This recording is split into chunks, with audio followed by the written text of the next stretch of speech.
Real men don't wear wristwatches. That's what some would say in London at the turn of the 19th century.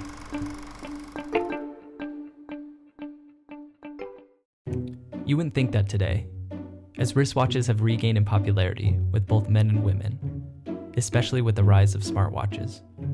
Apple alone, with their Apple Watch, outsold the entire traditional watch company, combined, in 2018. But that was a different story, 200 years ago. The Briquet watch number 2639. Its inventor, Abraham Briquet, conceived and made the first known wristwatch, a request from the Queen of Naples, commissioned in 1810. Only written records show the proof that the watch was requested and delivered 2 years later, with separate occasions of the repair of the watch. The Briquet 2639 came nearly a century before they would gain popularity. A wristwatch was commonly referred to as a wristlet. These were some of the first watches worn on the wrist, predominantly by women, as functional jewelry. Men at the time used pocket watches due to their durable casing and accuracy. A watch on the wrist for the working class was unpractical at the time. That all changed when a then 24-year-old Hans Wilsdorf partnered with Alfred Davis in 1905 to create the company Wilsdorf and Davis. They began to source parts from manufacturers to assemble their own version of the watch. Hans persuaded Davis to put all of their focus on the almost non-existent market of the wristwatch. By 1908, 3 years after the company opened their doors, Hans would introduce the most well-known name in watches, Rolex. Hans believed Rolex, a made-up name, would improve brand recognition. He looked for a name that was easy to remember and pronounce in multiple languages. But it wouldn't be until 1914 when the wristwatch would gain a dual function, the Great War.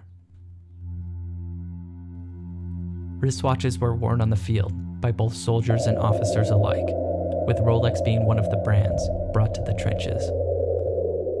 In 1913, income tax was only paid by 2% of the population of England. During the war, another 2.4 million people would end up being eligible. Due to the post-war tax increase, Hans decided to move the company to Switzerland. Around the same time, Davis would sell his portion of the company to Hans, giving Hans full ownership. The next 40 years that followed were filled with achievements and innovations from the entire watch industry.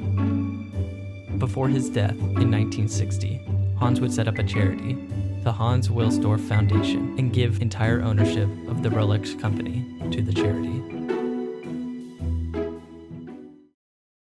If it wasn't for World War I and companies like Rolex, Omega, Breitling, and many others, we all may just still be saying, real men don't wear wristwatches. Thanks for watching. I had a lot of fun putting together this small video about wristwatches and kind of a brief summary of the Rolex company. I stuck with Rolex because that's the company that everybody knows.